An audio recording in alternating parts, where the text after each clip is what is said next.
जैन रामायण में हनुमान जी मेरू पर्वत की वंदना के लिए गए थे और वंदना में पूजा भक्ति अर्चना करके वापस लौटे। कैसे मन से? बेमन से। इच्छा नहीं थी फिर भी लौटना पड़ा। तो वो लौट करके फिर संध्या के समय किसी पर्वत के नज़दीक रुक गए और फिर वहाँ पर शाम को बाहर बैठे हुए थे और बैठ करके देख रहे थे, प्रकृति को देख रहे थे, निहार रहे थे। फिर अचानक क्या होता है, एक उल्का पिंड या ज्योतिर्लिंग समझ लो गिरता हुआ सा उनको दिखाई देता है और देख करके वो सोचते ओ हो। अब उल्का पिंड का गिरना क्या, हमने एक विद्वान से पूछा तो बोले कि बेनाना जी बताते थे कि कोई जैसे ज्योतिषी देव का मरण हुआ तो विमान तो टूटता नहीं है, विमान तो अकृत्रिम है। उल्का ग्रह नक्षत्र प्रकीर्णक तारे ये तो रहते ही हैं, लेकिन उसके प्रतीक के रूप में प्रतीक या कुछ होता हो ऐसा तो वो उल्का जलती हुई से मालूम पड़ती है। ऐसा एक का कोई व्याख्यान है। तो हम क्या तारा वारा टूटता नहीं है। हाँ वो टीवी में तो बहुत सारी चीज़ दिखाते हैं लेकिन वही उल्का पिंड जैसे गिरता है या टूटता है तो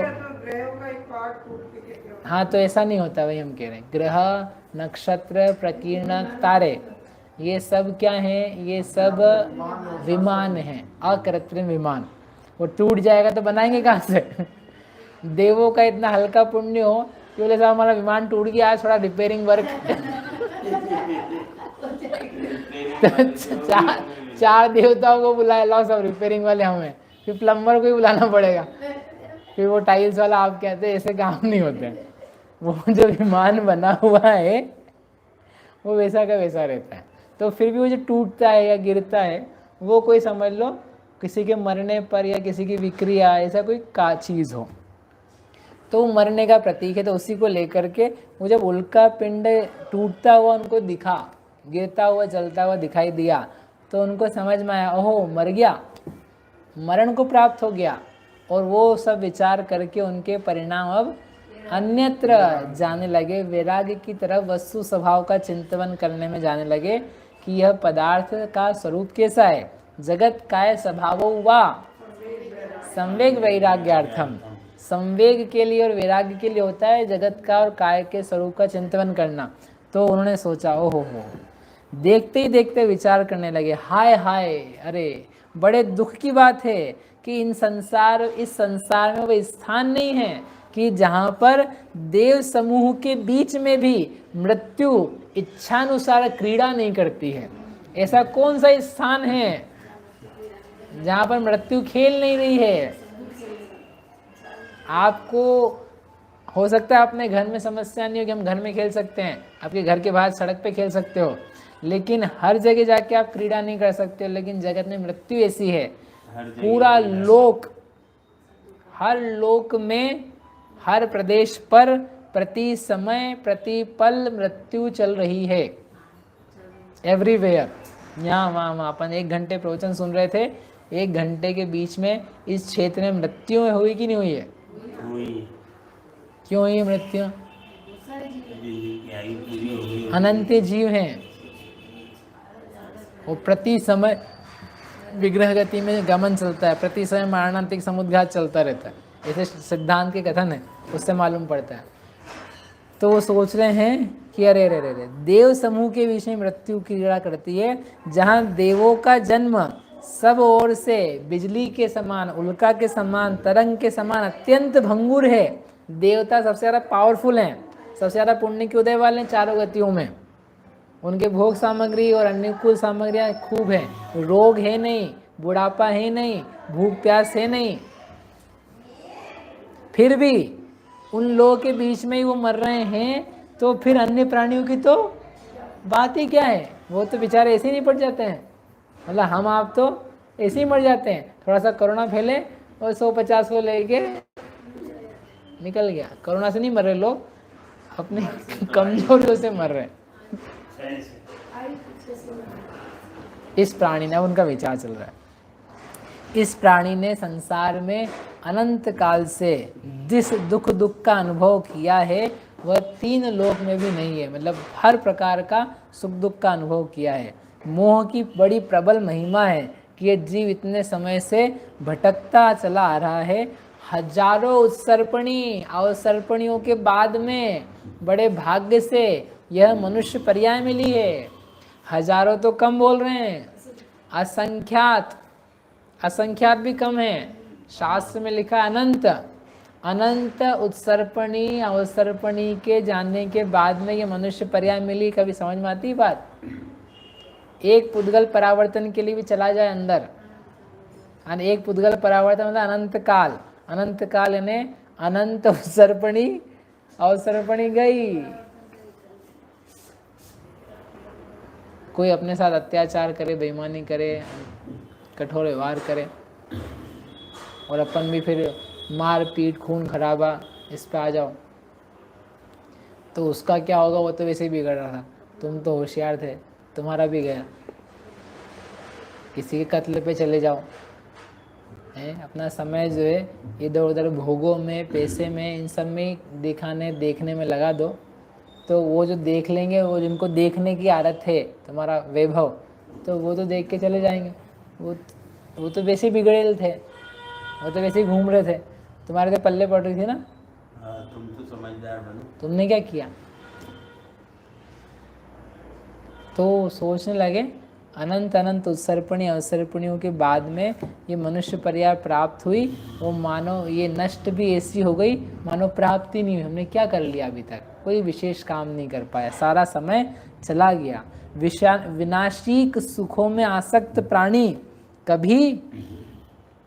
कभी भी तृप्ति को प्राप्त नहीं होते और अतृप्त दशा में ही मर करके इस असार संसार में घूमते रहते हैं।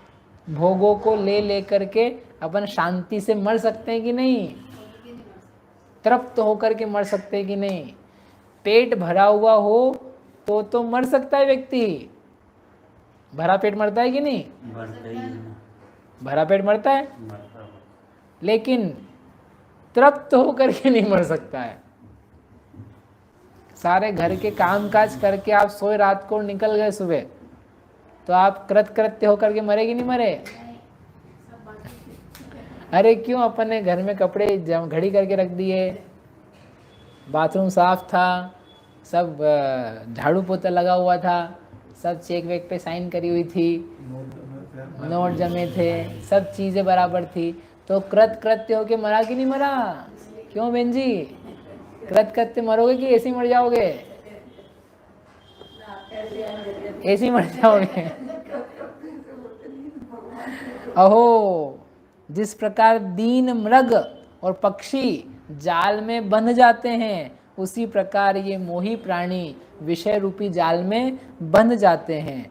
ओ जो मनुष्य सर्प के समान विषयों के साथ क्रीड़ा करता है, वह मूर्ख फल के समय दुख रूपी अग्नि में जलता है।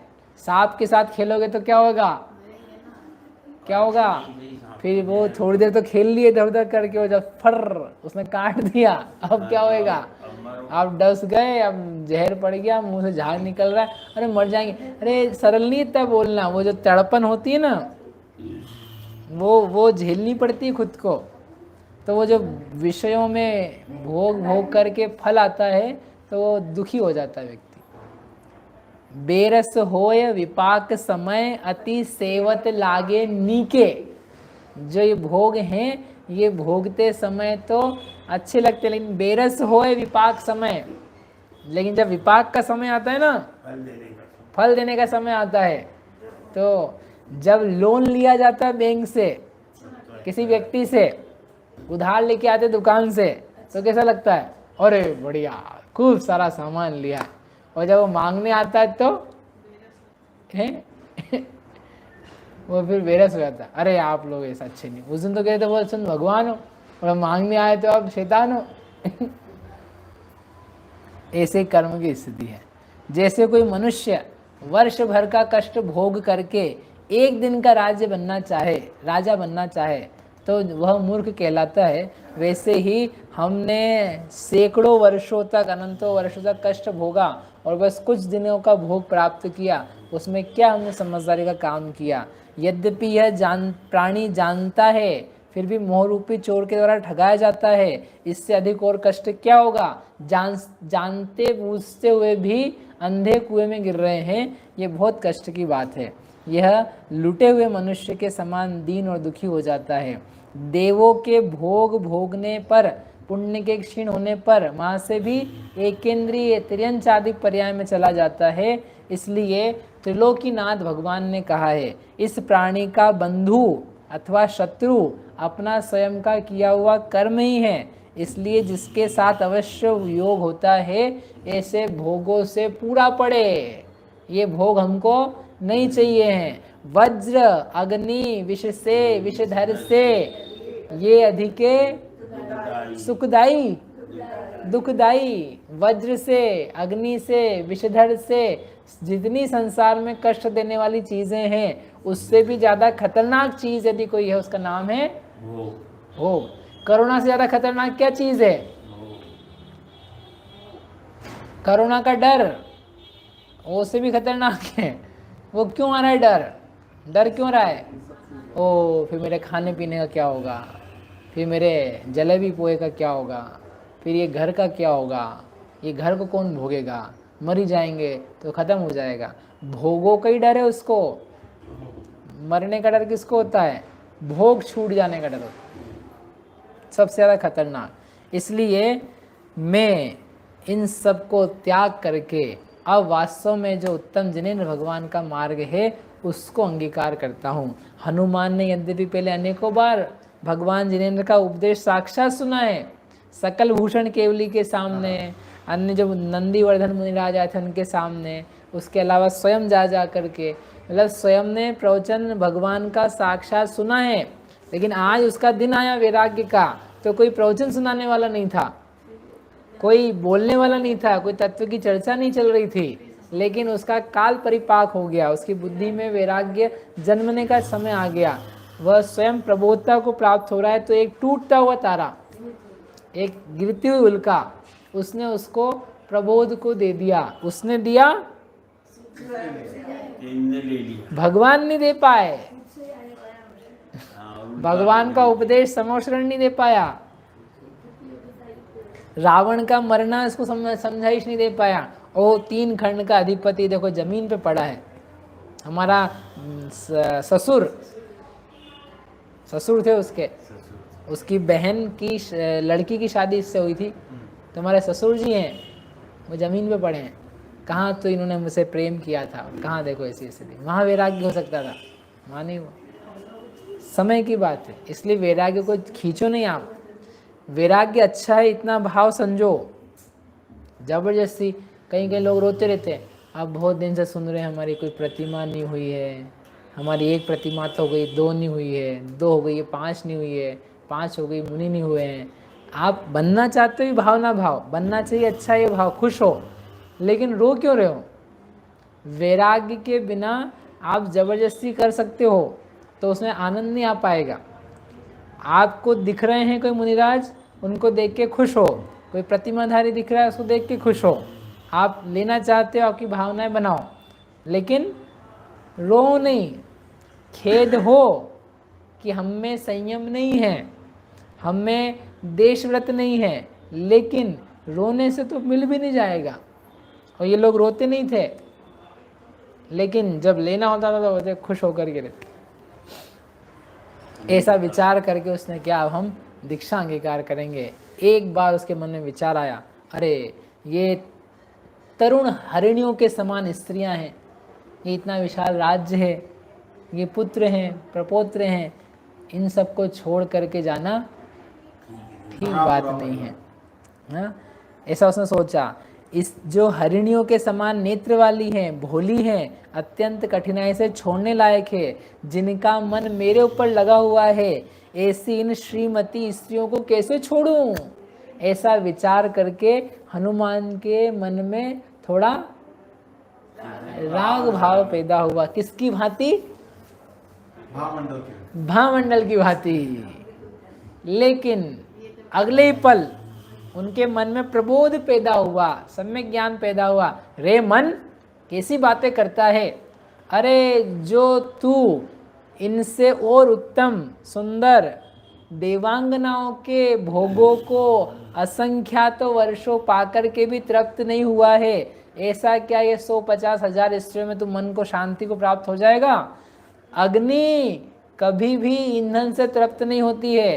रे मन, तू नदी के समान है, समुद्र में जाके मिलता है फिर भी तृप्त नहीं होता है, इसलिए हम तेरी नहीं सुनेंगे। ये बोलने की जरूरत पड़ती है क्योंकि ये सब विचार आते हैं वैराग्य के, और फिर अरे अपने ही तो लोग हैं, अब इनको छोड़ के कहाँ दीक्षा लेंगे, कहाँ ये अपना प्रवचन सुनने आएंगे, अपन मुनि बन जाएंगे, तो यही अपने 5 लोग हैं इनको सुनाए, ये अपनी सेवा करेंगे, यही मंडली अच्छी है। हाँ हाँ हाँ, ये कहाँ अपन को सुनने बाद में आ पाएंगे, कहाँ ये संगति मिलेगी, कहाँ भटकते फिरेंगे, रहने दो ऐसा होता है। ये अपनी माँ अच्छी है, अपने को प्रातः भोजन दे देती है, ये अपनी बहन है, अपने लिए घर का काम कर देती है, और अपने पत्नी बच्चे, यही सब अपने साधारण अपने साधारण भाव से देखते बोले सुनो, द्रव्य के प्रत्याख्यान के बिना भावों का प्रत्याख्यान नहीं होता है। द्रव्य भाव के निमित्त नैमित्तिक बना है, इसलिए आपको राग है इस बात को कहो, और राग छोड़ने लायक है, और ये अनंतों पार मिला ऐसे ऐसे राग, तुम हमेशा ऐसे फंसते रहे। भरत जी को देखो, भरत जो इनके भाई थे, उसके अलावा ये अभी जो आए थे 2 और लव, अग्निभूति वायु, मधु और प्रद्युम्न, ले नहीं पाए दीक्षा आने को बार। इसलिए आप तो वैराग्य है तो आप प्रकट करो, उत्तम भाव लो। तो उसने बोला हृदय शांति को प्राप्त हो जाओ। ये है स्थितिकरण, स्वयं का स्थितिकरण। ये है उपब्रहण, अपने आत्मा के गुणों को बढ़ाया जा रहा है। ये इसका नाम है प्रभावना। रत्नत्रय तप तेजसा, आत्मा प्रभाव नहीं हो, अपने रत्नत्रय सम्यक ज्ञान के तेज से बढ़ा रहे हैं, तो क्या हो रही है? प्रभावना। अपने आत्मा में प्रेम कर रहे हैं, दर्शन ज्ञान चारित्र, क्या हो रहा है? वात्सल्य। स्वयं को स्थित कर रहे हैं, स्थितिकरण। सारे गुण सम्यक तो के अब निखर निखर निखर निखर के आ रहे हैं। हे हृदय, क्या नरक के भयंकर विरोध से दुखदाई और तीक्ष्ण असीपत्र वन से संकटपूर्ण व दुर्गम मार्ग तूने सुने नहीं है? तेरे को याद नहीं है, पढ़े नहीं कभी, कि फिर से वहीं जाने की सोच रहा है? धिक्कार है। दीर्घ और निंदनीय दुख स्वरूपी सागर में डूबे हुए मेरा अतीत काल सारा का सारा निरर्थक हो गया। मैंने कुछ काम का काम नहीं किया। अब आज मुझे शुभ मार्ग और शुभ बुद्धि का प्रकाश प्राप्त हुआ है, इसलिए संसार रूपी पिंजड़े के भीतर अब मैं नहीं रुकूंगा। मैं आत्मा को मुक्त करता हूँ। मैं इस घर गृहस्थी के पिंजरे से बाहर निकल के दीक्षा को प्राप्त करता हूँ। ऐसा करके वो उद्यत हुआ। मूरख मन में जाने सदा, जो पर वस्तु शाश्वते कदा, ताते सब पर द्रव्य विहाय, दीक्षा लूं शिव हेति सुभाय। मूर्ख हूँ मन में, यदि मैं सबको क्या समझता हूँ? स्थिर समझता हूँ। इसलिए सारे परद्रव्य को छोड़ करके मैं आज जैनेश्वरी दीक्षा अंगीकार करूँगा। परद्रव्य को क्यों छोड़ रहे हो महाराज? परद्रव्य क्यों छोड़ रहे हो? कि परद्रव्य के प्रत्याख्यान के बिना भाव का प्रत्याख्यान होता नहीं है। ऐसा कुन स्वामी ने श्री समय सार ग्रंथ में कहा है। ऐसा कह करके वह वहाँ से उतरा, मतलब वो पर्वत पर था, और उसने अंतःपुर में जाकर, अंतःपुर में नहीं, सभा बुलाई। सभा बुला करके जो उनके मंत्रीगण थे, आज ही करना है कि कल करोगे आप ये दीक्षा? आज ही करोगे, ठीक है। सुनो, दृढ़ चित्त महासंवेग से युक्त और प्रबल वैराग्य परिणामों से वर्धित जो हनुमान थे, उन्होंने अपने मित्र मंडली को बुलाया, मंत्रीजनों को बुलाया, पुरोहितों को बुलाया, और उनके सामने ये विचार प्रस्तुत किया। क्या? कि हे मित्रों, हे बंधुजनों, मैं आपके सामने अपना विचार रख रहा हूँ। विचार क्या रख रहा हूँ? अपना निश्चय प्रकट कर रहा हूँ कि इस राजकाज में अब मेरा मन नहीं है, अब हम इसको छोड़ के दिगंबरी दीक्षा को धारण करेंगे। ये बातें सुनते से ही जिनके नेत्र दीन थे, चंचल थे, उद्वेग से भर गए थे, विवल हो गए थे, ऐसे उनके मंत्रीगण, उन लोगों ने हाथ जोड़ करके उनसे कहा, हे स्वामी, हे देव, हम आप जो हैं हम लोगों को अनाथ करने के योग्य नहीं हैं। आप तो नाथ हैं हमारे, आप चले जाओगे तो हमारा क्या होगा? वो यही तो कह रही है, ये भी आप चले जाओगे तो आपका क्या होगा? नहीं, आप चले जाओगे तो हम अनाथ हो जाएंगे। हे उत्तम गुणों के धारक प्रभु, भक्तों पर प्रसन्न होजिए, उनका पालन कीजिए, हमारा ध्यान रखिए, आपके द्वारा ही हम जीवन चल रहा है आपसे। कितनी प्रेम भरी भाषा है। ये सब अटकाने की भाषा है, ये सब व्यक्ति को बांधने की भाषा है। द्वेष से आदमी कम बनता है, राग में ज्यादा बनता है। द्वेष में तो घर छोड़ के भाग जाता है, और राग में ओहो ऐसा राग होता है, ऐसा राग होता है कि वो घर वाले जूते ही मारे, नहीं बात सुने तो भी घर नहीं छोड़ता है व्यक्ति। क्यों? प्रेम। अरे अपने ही तो बच्चे हैं, अपने ही तो नाते पोती हैं, अपने ही तो सब लोग हैं, ऐसे कह करके निकलता नहीं है। तो हनुमान जी ने उसके उत्तर में कहा, क्या कहा? तुम लोग परम अनुयायी होकर के भी हमारे अनर्थकारी बांधव हो, हितकारी नहीं। तुम लोग हमारे अनुयायी हो, हमारे भक्त ऐसा कह रहे हो, लेकिन तुम लोग अनर्थकारी बांधव हो, तुम ना अनर्थ करते हो हमारा, तुम हितकारी नहीं हो। अरे जो संसार समुद्र से पार होते हुए मनुष्य को उसी में गिरा देते हैं, वे हितकारी कैसे कहे जा सकते हैं? क्या बात है। हम निकलना चाहते हैं और तुम डुबोना चाहते हो, कह सकते हो ऐसा? वे तो यथार्थ में वेरी ही हैं। जब मैंने नरकवास में वास किया था, बहुत भारी दुख पाया था, हाथ पैर कटते थे, तिल तिल करे देह के खंड सब होते थे, तब माता पिता मित्र भाई कोई भी सहायता करने नहीं आया था, तुम लोग नहीं आए थे। Can you think in that way? किसी ने सहायता नहीं की थी। ओह दुर्लभ मनुष्य पर्याय, जिन शासन का ज्ञान प्राप्त कर बुद्धिमान मनुष्य को निमेष मात्र पलक झपकाने इतने समय के लिए भी प्रमाद करना युक्त नहीं है। आप लोग के साथ रहकर भोग की प्राप्ति हुई है, उसी तरह कर्म निर्मित तीव्र विरह भी अवश्यम भावी है। कर्मों से ही आप प्राप्त हुए थे, कर्मों से हम आपको प्राप्त हुए थे, और उन्हीं कर्मों के निमित्त से हम आप सब वियोग को प्राप्त हो रहे हैं। काल रूपी दावानल में सभी लोग मरते हैं, हमारा आपका वियोग होना तो कंपलसरी है। लक्ष्मण के 8 पुत्रों ने भी यही कहा था, पिताजी आपका स्नेह छोड़ना कठिन है, लेकिन वो तो छोड़ना ही पड़ेगा।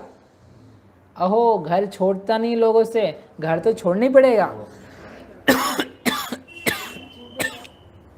बच्ची छूटती नहीं अपने से, लेकिन बच्ची को तो बोलो छोड़ना ही पड़ेगा, ऐसा रख ही नहीं सकते हो। अरे थी नहीं वो, छोड़ना ही पड़ेगा। जिस जिस चीज़ को आपने पकड़ के रखा है, जिस जिस आदत को पकड़ के रखा है, जिस जिस औदैहिक भाव को, दूध के बिना हमारा चलता नहीं है, चाय के बिना चलता नहीं है, गुटखे के बिना चलता नहीं है, नहाए बिना चलता नहीं है, ब्रश के बिना चलता नहीं है, कपड़ों के बिना नहीं चलता है, एवरीथिंग आपको छोड़नी ही पड़ेगी, अनिवार्य है, अनिवार्य। एक का भी नहीं बना रहता, वस्तु का ही स्वरूप है। बना रहता होता तो एक का तो दिखता, एक का तो दिखता, एक भी नहीं दिखता है। इसलिए वो समझा रहे हैं उनको कि कुछ मतलब नहीं है। यह कर्म गमन आमगमन को देने वाला मुझसे भी अधिक बलवान हो रहा है, शरीर अक्षम हो रहा है, इसलिए अब मुझे इस सब में नहीं अटकना है, गर्भ के आताप को प्राप्त नहीं करना है, जन्म मरण के संताप को नहीं प्राप्त करना चाहता। मैं दृढ़ चित्त होकर कह रहा हूँ, मैं जाऊँगा। जब ऐसी बात सुन ली, उन लोगों ने समझ में आ गया कि ऐसे होने वाला है, अंतःपुर में शब्द पहुँच गया, और जैसे मालूम पड़ा ओह हमारे नाथ ये तो मंत्री थे, हाँ ये तो मंत्रियों को वैसी प्रीति नहीं जैसे पत्नियों को थी, उनको तो जीवन ही उजड़ गया उनका उनके हिसाब से, यद्यपि उजड़ा नहीं है उनके हिसाब से। तो खूब सारा रोने का कोलाहल वहाँ से पैदा होने लगा। वो हनुमान गए, हनुमान जी ने जाकर के सबको सांत्वना शांत वचन में समझाया, उपदेश दिया, और फिर वह योग्य पुत्र को राज्य पर आसीन करके सबके कार्य समझा करके ये अभिषेक राज्याभिषेक करके और सबको न्याय नीति दिखा करके निकले। और जहाँ पर एक धर्म रत्न नाम के यशस्वी मुनिराज विराजमान थे वहाँ उनके पास पहुँचे। पालकी में बैठ करके जैसे पहले ऋषभदेव तीर्थंकर के पास में बाहुबली गए थे दीक्षा के लिए और उनसे प्रार्थना करी थी हमें दीक्षा लेनी है, वैसे ही वे पालकी पर उद्वेग होकर के संवेग भाव से युक्त होकर के मुनिराज के पास पहुँचे। उतर करके उन्होंने उनसे निवेदन किया, हे प्रभु मैं संसार में थक गया हूँ, भोगों से विरक्त हो गया हूँ, अब मुझे नहीं रहना है, मुझे जन्म मरण नहीं करना है। जैसे आप हो चुके हो, जैसे जिनेश्वर हो चुके हैं, वैसी दीक्षा पारमार्थिक हमें भी प्रदान कीजिए, आपका हम पर खूब खूब अनुग्रह होगा। ऐसा उन्होंने गुरु की पूजा करके दीक्षा के लिए निवेदन करके हाथ जोड़ के वहाँ बैठ गए। मुनिराज ने भी उनको कहा बहुत अच्छा, बहुत अच्छा, ऐसा ही हो, जगत को निस्सार देख करके अपना परम कल्याण करो, निर्ग्रंथ पद को प्राप्त करो और अविनाशी पद प्राप्त करने की जो तुम्हारी बुद्धि उत्पन्न हुई है यह बहुत कल्याण की बात है, बहुत अच्छी बात है। और ऐसा प्रसन्न हो गए हनुमान भी, हमारी मुनिराज ने प्रार्थना स्वीकार कर ली और उन्होंने तत्काल वस्त्र आभूषणों का त्याग किया, हाथ से केश नोच किया, दाढ़ी मूछ के बाल, दाढ़ी मूछ के बाल तो थे ही नहीं उनको, केवल सिर के बाल थे। क्यों?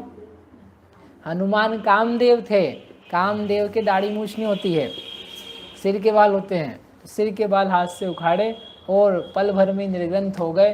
5 महाव्रत, 5 समिति, 5 इंद्रिय विजय, 6 आवश्यक और 7 शेष मूल गुणों के साथ में वे मानो अपने पूरे परिवार से भी अधिक लोगों के साथ में सुशोभित होने लगे। अभी तो कुछ लोग थे, अब तो उनके पास स्वयं के गुणों का परिवार आ गया। और ऐसे पीछे कमन को केवल ज्ञान की प्राप्ति हुई और केवल ज्ञान के बाद पर्वत से रानी कुछ वर्षों के बाद में निर्वाण को प्राप्त किया। इस प्रकार जिन्होंने वज्र की शिला को भेद दिया था ऊपर से गिर करके, तो वो तो उनका